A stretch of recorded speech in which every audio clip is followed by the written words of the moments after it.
আমাৰ সকলো আজিৰ এই ঐতিহাসিক শ্ৰী কালী দেৱালয় প্ৰাংগণত উপস্থিত হোৱা সাংবাদিক বন্ধুসকল তথা আমাৰ ভক্তই আপোনালোকক সকলোকে মন্দিৰ পৰিচালনা সমিতিৰ পৰা আমি সেৱা জনাইছোঁ, অভিনন্দন জনাইছোঁ শ্যামা পূজা উপলক্ষে।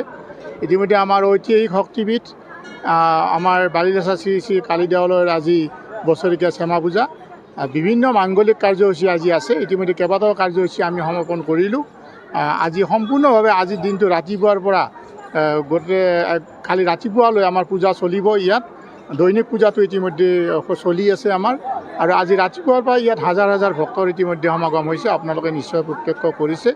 আৰু ৰাতি আমাৰ ঠিক আজি এতিয়া 2 বজাৰ পৰা আমাৰ শ্যামা পূজাৰ সময় আছে, গতিকে নিশা আমাৰ মোটামুটি 7 বজাত আজি আমাৰ বছৰীয়া শ্যামা পূজাটো আৰম্ভ হ'ব। গোটেই ৰাতি পূজা চলিব। বিভিন্ন দিশৰ পৰা আমাৰ ভক্তবৃন্দ আহি ইয়াত আজি সমাগম হ'ব, আৰু গোটেইখিনি আমাৰ যি ঐতিহাসিক প্ৰথা হিচাপে আমাৰ যিটো বলি বিধানৰ পৰা আদি কৰি চলি আছে, সম্পূৰ্ণভাৱে আজি ইয়াত চলি থাকিব।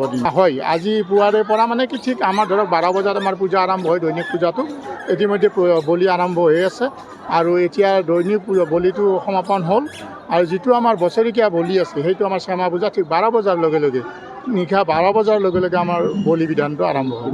বহুত হয়, যথেষ্ট হয়। ইয়াত আপোনালোকে গম পাব যে যথেষ্ট সংখ্যক হয় ইয়াত। এইটো এখন ঐতিহাসিক শক্তিপীঠ হিচাপে বিভিন্ন প্ৰান্তৰ পৰা আমাৰ ধৰ্ম মানে যিসকল আমাৰ ভক্ত আছে, ভক্তসকল আহি ইয়াত সমাগম হয়।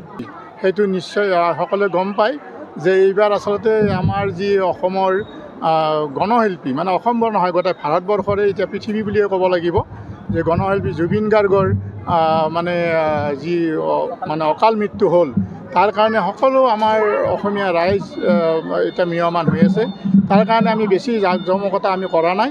আজি যিখিনি আমাৰ আধ্যাত্মিক দিশ আছে, ঢুলীয়াৰ পৰা ওজাপালিৰ পৰা গোটেইখিনি আছে। আৰু অহাকালি আমাৰ গণশিল্পীজনৰ স্মৃতিত আমি জুবিন গাৰ্গ সোঁৱৰণি সংগীত সন্ধিয়া পাতিছোঁ।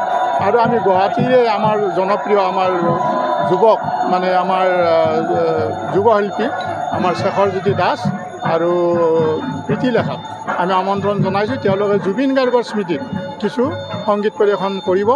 আপোনালোকক দুখেৰে জনাওঁ যে আচলতে অহাকালি আমাৰ পৰিচালনা সমিতিয়ে আমাৰ মানে গণশিল্পী জুবিন গাৰ্গক মানে ইয়াত গীত পৰিৱেশন কৰাৰ কাৰণে আমি এটা আলোচনা কৰিছিলোঁ 18 তাৰিখে, কিন্তু দুৰ্ভাগ্যজনকভাৱে আমাৰ গণশিল্পীজনক 19 ছেপ্টেম্বৰত, আমাৰ 18 ছেপ্টেম্বৰত আমি আলোচনা কৰিছিলোঁ, কিন্তু 19 ছেপ্টেম্বৰত তেখেতৰ অকাল বিয়োগ হ'ল। তাৰ কাৰণে সঁচাকৈ আমি ম্ৰিয়মান আজি সমিতি।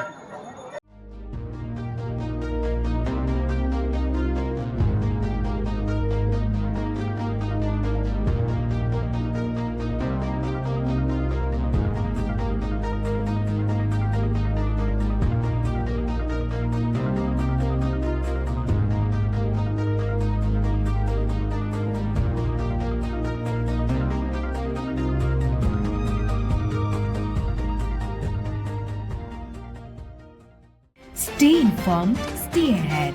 News NE 365.